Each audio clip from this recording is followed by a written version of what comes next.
শ্রেষ্ঠতম উম্মত হতে পারে এমন একখানা সেন্সিটিভ একটা আয়াত আমি তেলাওয়াত করলাম। আল্লাহ পাক রব্বুল আলামিন বলেন, وَقَضَى رَبُّكَ أَلَّا تَعْبُدُوا إِلَّا إِيَّاهُ। ও দুনিয়ার মানুষ, তোমার রব তোমার ব্যাপারে ফয়সালা করে দিয়েছেন।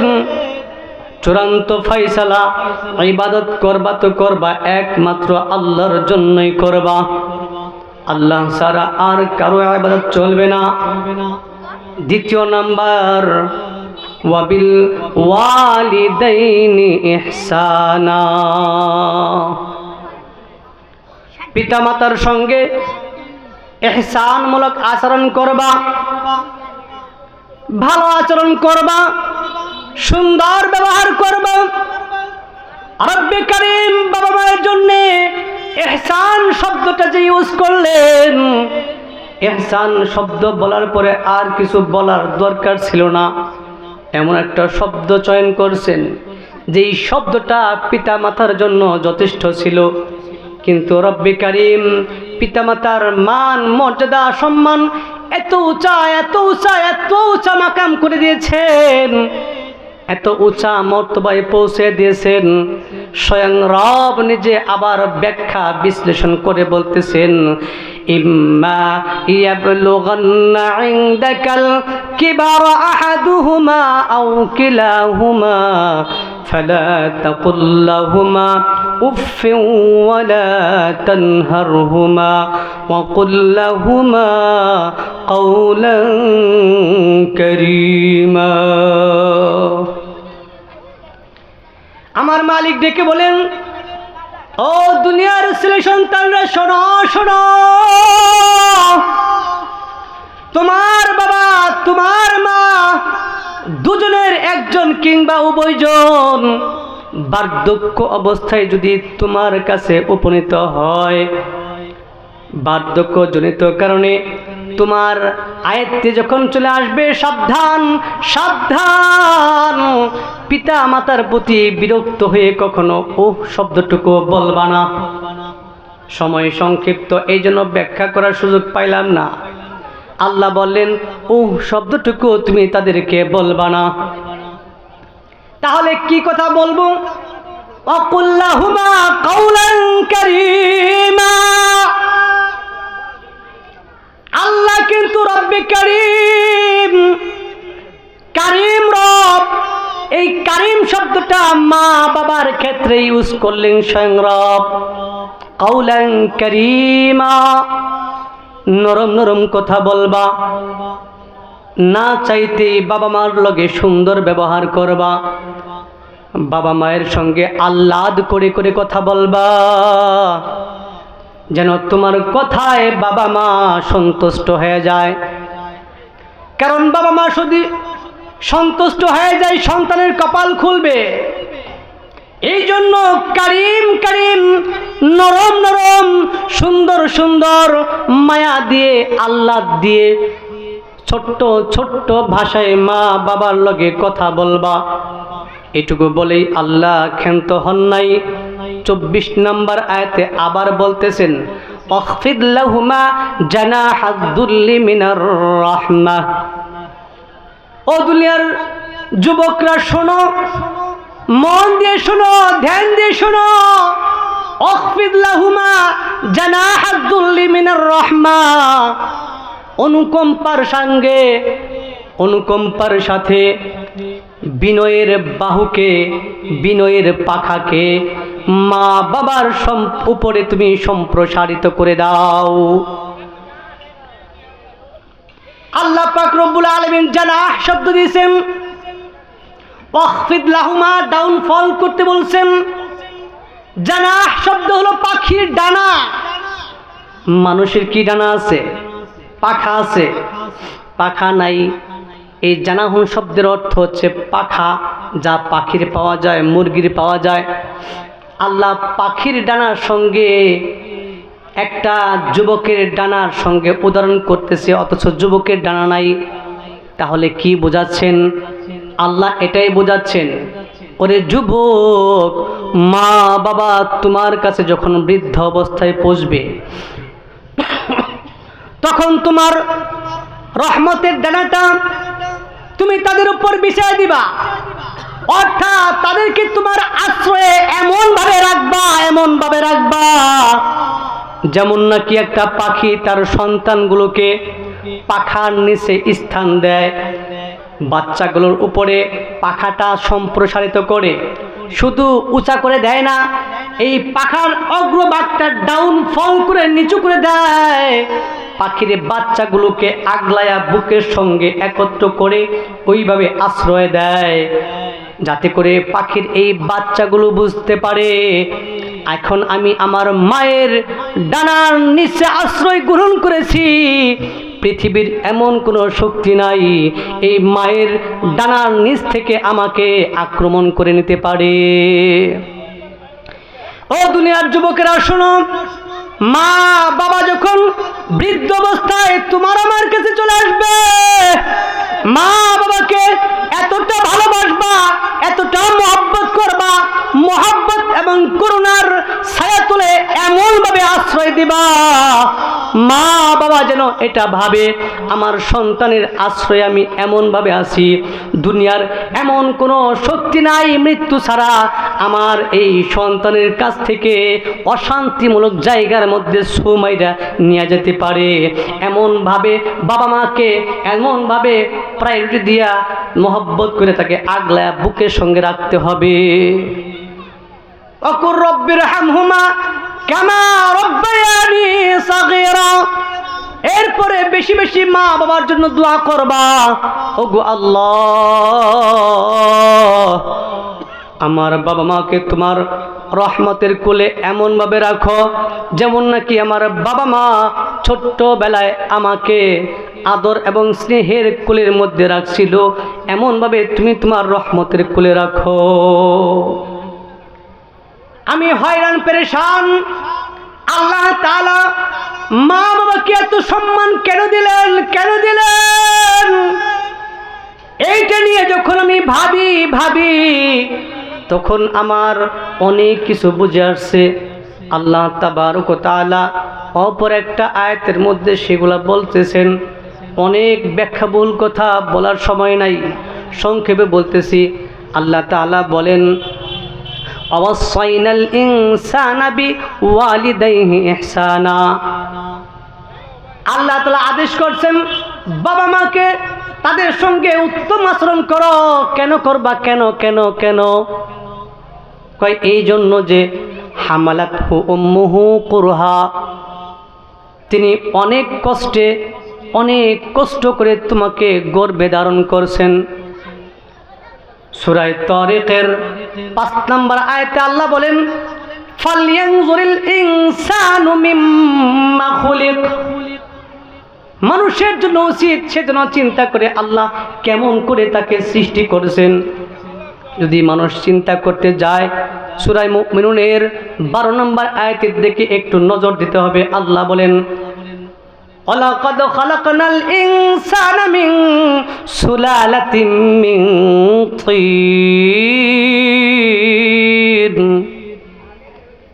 আল্লাহ বলেন আমি মানুষকে মাটির উপাদান থেকে, সারাংশ থেকে সৃষ্টি করেছি। মাটির উপাদান থেকে, সেটা আবার কিভাবে? আবার সূরা তারিকের 6-7 নম্বর আয়াতে নজর বোলাই, খুলিকা মিন মাইন দাফিকিন ইয়াখরুজু মিন বাইনিস সুলবি ওয়াত তারাইব, আমার আল্লাহ বলতেছেন তোমাকে সৃষ্টি করা হয়েছে বাবার পৃষ্ঠদেশ থেকে সবেগে নির্গত, মায়ের বক্ষ পাজর থেকে, বাবার পৃষ্ঠদেশ থেকে সবেগে নির্গত এক ফোঁটা পানির থেকে তোমাকে সৃষ্টি করা হয়েছে। মা বাবা যখন একান্তে প্রেম ভালোবাসা বিনিময় করতেছে এবং মহব্বতের সময় সবেগে নির্গত এক ফোঁটা পানির থেকে বান্দা তোকে আমি বানাইছি, এরপর এই পানিটাকে আল্লাহ এমনি এমনি রাইখা দেন নাই। সূরা মুমিনুনের আবার 13-14 নম্বর আয়াতে একটু নজর বুলায় দেখি, আল্লাহ বলেন যে আল্লাহ তাআলা সুম্মা জাআলনা নুতফাতা ফি করারিম মাকিন, আল্লাহ তাআলা ওই এক ফোঁটা নুতফাকে, এক ফোঁটা পানিকে আল্লাহ তাআলা মায়ের পেটের ভিতরে রেহেমের মধ্যে অন্ধকারাচ্ছন্ন একটা সুরক্ষিত জায়গার মধ্যে আল্লাহ তাআলা সেখানে সংরক্ষণ করেছেন। কেমন করে সংরক্ষণ করেছেন? সুম্মা খালাকানাল আলাকাতা মুযগা, রব্বি করিম ওই রেহেমের মধ্যে 40 দিন পর্যন্ত এক ফোঁটা নুতফা, মূলত এক ফোঁটা নয়, একটা ফোঁটার মধ্যে 20 কোটি শুক্রাণু থাকে। এই 20 কোটি শুক্রাণু থেকে একটা মাত্র শুক্রাণু, ফুল শুক্রাণু না, একটা শুক্রের অণু, এটা ডিম বালুর ভিতরে ঢুকে এই পিচ্ছি ছোট্ট, যা চক্ষু দ্বারা দেখাও অসম্ভব এমন একটা জিনিসকে আল্লাহ তাআলা মায়ের ওই রেহেমের মধ্যে রাখছেন। 40 দিন রাখার পরে এটাকে আল্লাহ তাআলা রক্তের পিণ্ডের আকার ধারণ করান। সুম্মা আলাকাতা মুদগাতান, এরপর আল্লাহ তাআলা এই রক্তপিণ্ডকে আবার গোশতের টুকরায় আকার ধারণ করেন, বানান। 40 দিন পর্যন্ত এটার মধ্যে মেহনত করে আবার গোশত বানান। আবার আল্লাহ তাআলা এই গোশতের মধ্যে আবার 40 দিন মেহনত করার ফলে কচি কচি হাড় দিয়ে বডি স্ট্রাকচার তৈরি করে সেখানে গোশত দিয়ে, চামড়া দিয়ে, ছাউনি দিয়ে সুন্দর করে একটা মানুষ বানান। আল্লাহ বলেন সুম্মা আনশানাহু খালকান আখার, আমি নতুন একটা সৃষ্টির মধ্যে নিয়ে আসি, নতুন একটা সৃষ্টির মধ্যে আমি তাকে নিয়ে আসি। সেটা আবার কেমন সৃষ্টি? সূরা ইনফিতারের 7-8 নম্বর আয়াতের মধ্যে আল্লাহ বলেন আল্লাযী খালাকাকা ফাসাওয়াকা ফাআদালাকা ফি আইয়ি সূরাতিন মা শাআ রাক্কাবাক। রব্বি কারীম বলেন আমি তোমাকে সুষম করে সৃষ্টি করেছি, আমি তোমাকে ভারসাম্য করে সৃষ্টি করেছি। নাকের জায়গায় নাক দিয়েছি, নাকের জায়গায় পা দেই নাই, পায়ের জায়গায় পা দিয়েছি, পায়ের জায়গায় হাত দেই নাই। যেখানে যা লাগে সেখানে তা দিয়ে বান্দা আমি তোকে বানাইছি। এই যে তোকে আমি বানাইলাম, তোকে বানাতে গিয়ে তোর বাবার কাছে আমি কখনো পরামর্শ চাই নাই, তোর মার কাছে চাই নাই, দাদার কাছে চাই নাই, তোর 14 গোষ্ঠী কারো কাছে কোনো পরামর্শ নেই নাই। আমি আল্লাহ নিজের মতো করে তোকে আমি বানাইলাম। কেমন বানালাম? সারা সৃষ্টি জগতের মধ্যে সেরা করে তোকে বানালাম, সুন্দর করে বানালাম। সূরা 3-এর মধ্যে তাকায় দেখেন আল্লাহ বলেন ওয়ালাকাদ খালাকনাল ইনসানা ফি আহসানি তাকওয়িম। ওরে বান্দা, আমি তোকে এত সুন্দর করে বানালাম, সৃষ্টি জগতের মধ্যে মানুষের চাইতে সুন্দর করে আমি আর কোনো প্রাণীকে বানাই নাই। এত সুন্দর করে তোকে আমি বানালাম। এই যে আল্লাহ তাআলা এতটা দিন ধরে বানালেন, এই বানানোর ফ্যাক্টরিটা বাংলাদেশের কোথাও অবস্থিত নয়, এটা কোনো জায়গায় নয়, এটা একমাত্র মায়ের পেটের ভিতরেই এত কিছু কারুকার্য করেছেন। এখন যে আল্লাহ বললেন হামালাতহু উম্মুহু কুরহা, এইটা কেন বললেন? কেন বললেন? এই যে এতগুলা আয়াত দিয়া ব্যাখ্যা বিশ্লেষণ করলেন, এক একটা 40 দিন পার হয়েছে, এক একটা রূপ ধারণ করছেন। এই যে কাজগুলা করছেন মায়ের রেহেমের ভিতরে, মা কিন্তু দুনিয়াতে এত আরামে বসেছিলেন না। বাচ্চা যখন পেটে চলে আসে, খাবার দাবার বন্ধ হয়ে যায়, বমি বমি ভাব হয়ে যায়, উঠতে পারে না, বসতে পারে না, চলতে পারে না, বিভিন্ন ধরনের কষ্ট সহ্য করতেছে। যখন বাচ্চাটা বড় হয়ে যায়, 3-4 মাস হয়ে যায়, পরিপূর্ণ আকার হয়ে যায়, বিজ্ঞান প্রমাণ করে সন্তানের পাটা মায়ের কলিজার সঙ্গে ওখানেই থাকে। যখন এই কলিজার ওখানে পাটা লাড়া দেয়, তখন ও তো মনে করে আমি একটা দুনিয়ার মধ্যে আছি, কিন্তু ওই দুনিয়াটা এই দুনিয়া নয়। ওই দুনিয়াটা হচ্ছে মায়ের পেটের মধ্যে ছোট্ট একটা প্যাকেট। বাচ্চা তার সমস্ত শক্তি দিয়ে লাড়াচাড়া দেয়, লাথি মারে। বিজ্ঞান প্রমাণ করে প্রত্যেকটা 2 ঘন্টার মধ্যে 20 বার বাচ্চা লাড়াচাড়া দেয়, লাথি মারে। প্রতি 2 ঘন্টায় যদি একটা বাচ্চা 20 বার লাথি মারে, এই বাচ্চা 7-8 মাস বয়সে মায়ের কলিজায় কতগুলা লাথি মারছে, এতগুলা লাথি সহ্য করছে শুধুমাত্র মা। এই জন্য মা বলেন, এই জন্য আল্লাহ বলেন হামালাতহু উম্মুহু কুরহা, অত্যাধিক কষ্টের সঙ্গে তোমাকে এই পেটের মধ্যে লালন পালন করছেন 10 মাস 10 দিন। ওয়াদাআতহু কুরহা, এরপর তোমাকে দুনিয়ার মুখ দেখাইছে অত্যাধিক কষ্টের সঙ্গে। সেটা আবার কেমন কষ্ট? বিজ্ঞান বলতেছে একটা মানুষ 45 ইউনিট পর্যন্ত ব্যথা সহ্য করতে পারে। এরপর যদি এর চেয়ে বেশি ইউনিট বাইরে যায়, মানুষ অজ্ঞান হয়ে পড়ে যাবে। এরপর বলতেছেন যখন একটা বাচ্চা দুনিয়ার বুকে চলে আসে, এমন মুহূর্তে মায়ের 57 ইউনিট পর্যন্ত ব্যথা ওঠে। এটা কেমন ব্যথা আমরা পুরুষরা সহজে বুঝবো না। বিজ্ঞান বোঝানোর জন্য এক্সাম্পল সেটিং করেছেন। কোনো মানুষের এক লগে যদি 20টা হাড় ভেঙে গুঁড়ো হয়ে যায়, 20টা হাড় এক লগে ভাঙলে পড়ে যতটুকু ব্যথা অনুভব হয়, একটা মা যখন তার সন্তান ভূমিষ্ঠ করে, এমন সময় 20টা হাড় ভাঙার ব্যথার সঙ্গে সন্তানকে দুনিয়ার মুখ দেখায়। এই সন্তান যখন ভূমিষ্ঠ হয়ে যায়, মা তার সন্তানকে দেখবার জন্য পাগল পাড়া হয়ে যায়। একটা নজর যখন বাচ্চার দিকে চোখটা ফেরায়, এই 10 মাস 10 দিন এবং এই ভূমিষ্ঠ হওয়ার প্রসব বেদনা সহ সমস্ত দুঃখ কষ্ট মা একটা পলকের নিমিষের মধ্যে সব কিছু শেষ হয়ে যায়। সন্তানের চেহারা দেখে সব ভুলে যায়, সব ভুলে যায়। এই জন্য এত কষ্টের সাথে সন্তানকে ভূমিষ্ঠ করেন, প্রসব করেন। আল্লাহ এই জন্য বলেন ওয়াদাআতহু উম্মুহু কুরহা, তোমার মা তোমাকে অত্যাধিক কষ্টের সঙ্গে দুনিয়ার মুখ দেখাইছেন। আমার বন্ধুগণ, বলছিলাম শ্রেষ্ঠ উম্মত হতে গেলে এই মায়ের খেদমত করলে, বাবার খেদমত করলে 1450 বছর পরে এসেও শ্রেষ্ঠ উম্মতের তালিকায় আমার আপনার নামটা তুলতে পারবো, উঠাতে পারবো।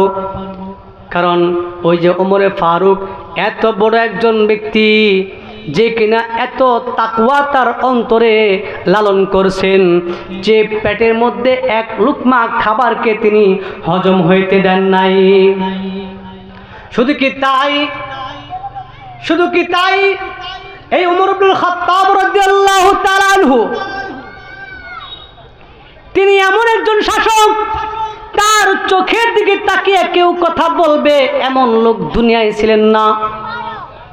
এই লোকটা যখন দুনিয়া থেকে চিরবিদায় নিয়ে চলে যায়, তখন মানুষগুলো তাকে গোসল করাবার জন্য জামা কাপড় যখন খুলেন, দেখেন ওমরের গায়ের মধ্যে, পিঠের মধ্যে চাবুকের আঘাতের দাগ দেখা যায়। লোকগুলা হয়রান হয়ে গেছে, কি ব্যাপার, কি ব্যাপার? ওমরের চোখের দিকে তাকিয়ে কেউ কথা বলবে এমন লোক তো দুনিয়ার বুকে নাই। তাহলে ওমরের পিঠের মধ্যে এই আঘাতটা কে করলো, কোত্থেকে আসলো? পরিবার থেকে বলে, আমার বাবার একটা জীবন ডায়েরি আছে, জীবন ডায়েরির মধ্যে লেখা আছে আমার বাবা প্রত্যেক দিন তার আমলের হিসাব করত, মুহাসাবাত করত, যে তার দিনভর কি আমল করলো। গুনাহ তো হয় না, কিন্তু কখনো যদি আমল কমে যায়, যদি কখনো আমল, মুস্তাহাব আমল, ছোট্ট ছোট্ট আমল যদি ছুটে যায়, সে নিজেকে নিজে শেষ বেলা যে হিসাব দিত, এই উমর তুই তো অনেক বড় গাফেল হয়ে গেছস, আমল দিয়ে দিন দিন কমতেছে, এইগুলা বলে নিজেকে শাসন করত আর চাবুকের আঘাতে নিজের পিঠটাকে জর্জরিত করে ফেলত। এলো তাকওয়া। এই তাকওয়া নিয়ে ওমর শাসন করছে, আবু বকর শাসন করছে, সাহাবারা তাদের জিন্দেগি পরিচালনা করছে এমন এমন তাকওয়া অবলম্বন করে। এই জন্য তো কবিরা লেখেন, दुनिया की सदाकत में तेरा नाम रहेगा, दुनिया की सदाकत में तेरा नाम रहेगा, सिद्दीक तेरा नाम से इस्लाम रहेगा, दुनिया की अदालत में तेरा नाम रहेगा, दुनिया की अदालत में तेरा नाम रहेगा, फारूक तेरा नाम से इस्लाम रहेगा, दुनिया की सखावत में तेरा नाम रहेगा, उस्मान तेरा नाम से इस्लाम रहेगा, दुनिया की शुजाअत में तेरा नाम रहेगा, आली तेरा नाम से इस्लाम रहेगा, दुनिया की सदाकत में तेरा नाम रहेगा, सिद्दीक तेरा नाम से इस्लाम रहेगा। দুনিয়ার শ্রেষ্ঠ মানুষ, দুনিয়ার শ্রেষ্ঠ উম্মত আবু বকর সিদ্দিক, দুনিয়ার তারপরে শ্রেষ্ঠত্বের জায়গা গ্রহণ করছে হযরত ওমর ইবনুল খাত্তাব। কিন্তু আমরা 1400 বছর পরে এসে কি করব? সেই প্রশ্নের জবাব কোথায় পাইব? আমরা একটু যদি নজর বোলাই ওয়াইস আল করনির দিকে, যে কিনা রাসূলের জামানায় তার জন্ম, আল্লাহ রাসূলের জামানায় তার জন্ম, কারণ থেকে ইয়ামান থেকে মদিনা খুব একটা বেশি দূরে নয়, ইচ্ছা করলে সাহাবিয়াতের ফজিলত এই ওয়াইস আল করনিও গ্রহণ করতে পারতেন। কিন্তু মায়ের খেদমতে তিনি এমনভাবে নিয়োজিত, মাকে এতটাই খেদমত করছে, মা তার প্রতি খুশি হয়ে গেছে। আর মা যদি একবার খুশি হয়ে যায়, আসমানের মালিক ওই যুবকের উপরে খুশি হয়ে যায়। এই জন্যই তো আল্লাহর পয়গম্বর ওমরকে ডেকে বলে, আলীকে ডেকে বলে, ওমর আমার পরে এই জায়গায় একজন লোকের আবির্ভাব ঘটবে ইয়ামান থেকে, কারণ গোত্র থেকে ওয়াইস আল করনি নামে একজন ব্যক্তি আসবে। ওমর, আলী, তোমরা যদি পাও তাকে ধরবা আর তোমাদের জন্য মাগফিরাতে দোয়া করায় লইবা। কারণ ওয়াইস আল করনি বাবা মার এমন খেদমত করছে, এমন খেদমত করছে, এই খেদমতের কারণে মালিক তার প্রতি এতই খুশি হয়েছে, যদি একবার সে হাত তুলে আল্লাহ পাক তাকে খালি হাতে কখনো ফিরায় দেন না। আল্লাহু আকবার। আমার বন্ধুগণ, কিয়ামতের দিন যখন রব্বি করিম বিচারের কাজ শেষ করেন ওয়াইস আল করনিকে জান্নাতে পাঠাবেন, আল্লাহ তাআলা নির্দেশ করবেন, ওয়াইস আল করনি জান্নাতের দরজার মধ্যে দাঁড়িয়ে থাকো, ওই যে জাহান্নামের দিকে তাকিয়ে থাকো। ওয়াইস আল করনি যখন জাহান্নামের দিকে তাকিয়ে থাকবে, জান্নাতের দরজার মধ্যে দাঁড়াইয়া তার ভয়ে গলাটা শুকাইয়া কটকটা হয়ে যাবে। আল্লাহ বলবেন, ওয়াইস আল করনি, ভয় পাওয়ার কোনো কারণ নাই, ভয় পাওয়ার কোনো দরকার নাই। আজ আমি জাহান্নামবাসীকে দেখাবো মা বাবার খেদমত করা, মা বাবার আনুগত্য হলে কত যে ফায়দা, এর কি উপকার, এই বিষয়টা আমি আজকে এই জাহান্নামবাসীকে দেখাবো। ওয়াইস আল করনি, তুমি যদি শুধু আঙ্গুলের ইশারা দিয়ে যেই ব্যক্তির দিকে ইশারা করবা, ওই ব্যক্তিকে তোমার ইশারার বরকতে আমি জান্নাত দিয়ে দেব।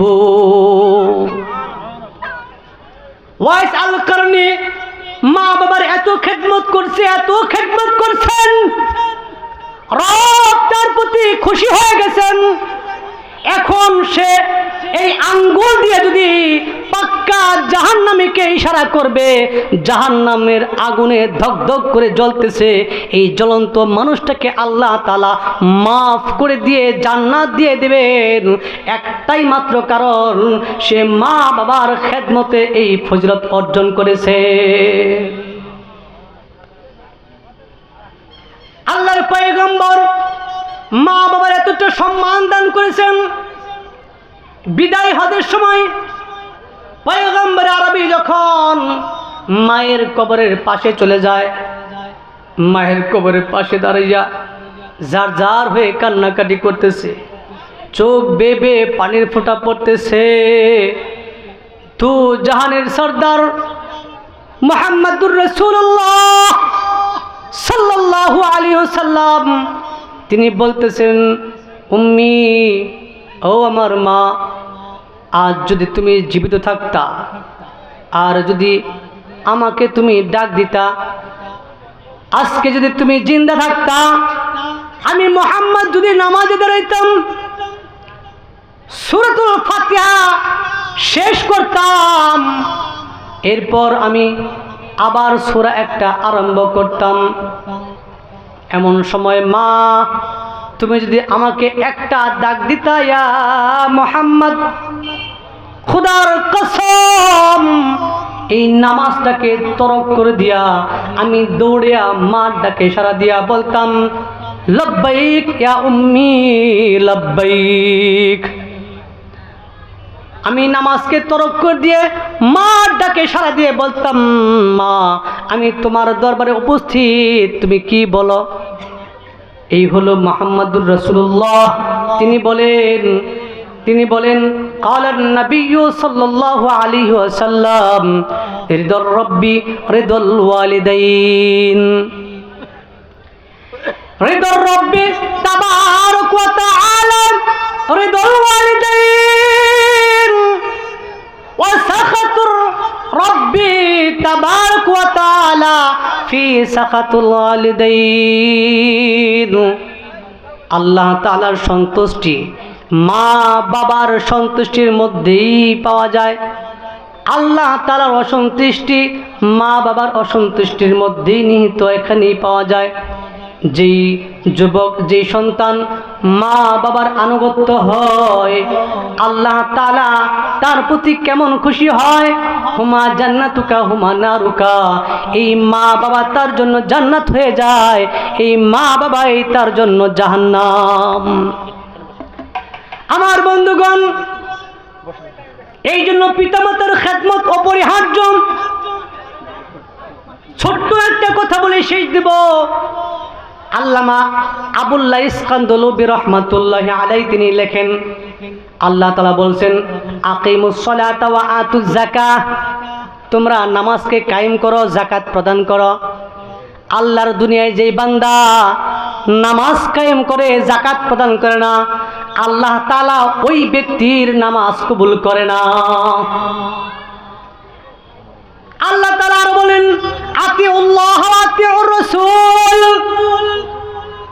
আল্লাহর অনুসরণ এবং রাসূলের অনুসরণ করতে হবে। এই দুনিয়ায় যে বান্দা আল্লাহ পাকের অনুসরণ করছে মাগার রাসূলের অনুসরণ করবে না, ওই ব্যক্তি যে আল্লাহর অনুসরণ করেছে, এই অনুসরণটা আল্লাহ তাআলা কবুল করবেন না। ঠিক তদ্রূপভাবে আনিশকুরলি ওয়ালি ওয়ালিদাইক, আনিশকুরলি ওয়ালি ওয়ালিদাইক, ও দুনিয়ার বান্দারা, তোমরা আমি রবের শুকরিয়া আদায় করো, কৃতজ্ঞতা আদায় করো, এবং তোমার মা বাবারও শুকরিয়া আদায় করো, কৃতজ্ঞতা আদায় করো।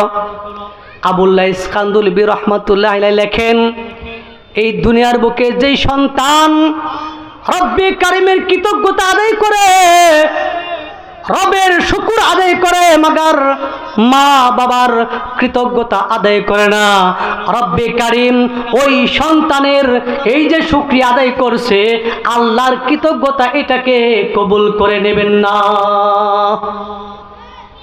এই জন্য বন্ধুগণ, বাবা মাকে সেনসিটিভ মনে করতে হবে, তাদের সঙ্গে কথা বলতে গেলে হিসাব করে বলতে হবে, কারিম কারিম কথা বলতে হবে, না চাইতেই বাবা মার সঙ্গে সুন্দর করে কথা বলতে হবে, না বলতেই বাবা মার প্রয়োজন মেটাতে হবে, খাবারের প্রয়োজন হলে খাবার দিতে হবে, পোশাকের প্রয়োজন হলে পোশাক দিতে হবে, যদি খেদমতের প্রয়োজন হয় মা বাবার পা টিপে টিপে হলেও তার খেদমত করতে হবে। এটাই হলো সন্তানের জন্য মা বাবার হক, সন্তানের উপরে হক, পিতামাতার হক, দায়িত্ব, এটা করতেই হবে। যদি এইটুকু না করে তাহলে ওই ব্যক্তি কিন্তু তার মঞ্জিল মাকসিদে পৌঁছতে পারবে না। ওই যে উম্মতের শ্রেষ্ঠতম জায়গা, ওই জায়গায় যদি নাম লেখাতে চাও ও যুবক, তাহলে এই ক্যাপাসিটি, এই কৌশলটা গ্রহণ করতে হবে। নিজেকে নিজে একটু হিসাব করে দেখেন, প্রতিনিয়ত প্রত্যেকটা আমল করার পাশাপাশি যদি মায়ের এই খেদমত করা যায় তাহলে ওই ওয়াইজ করে নিমত শ্রেষ্ঠ জায়গার মধ্যে পৌঁছা যাবে। আল্লাহর পয়গম্বর বলেন এই শ্রেষ্ঠ উম্মত হলো আবু বকর, কিন্তু তাবিদের মধ্যে সর্বশ্রেষ্ঠ তাবেঈ হচ্ছেন ওয়াইস আল কারনি। সুবহানাল্লাহ বলবেন না? রাসূলের জামানায় দেখেন নাই, ঘোষণা আগে দিয়ে গেছেন, শ্রেষ্ঠ তাবেঈ এই হলো ওয়াইস আল কারনি। আল্লাহ তাআলা আমাদের সকলকেই এই টোটা ফাটা যা কিছু বললাম ভুলভ্রান্তি ক্ষমা করে আমল করার তৌফিক দান করুন। সকল বলে আমিন। মেহমান এসে গেছে, এখন কথা বলা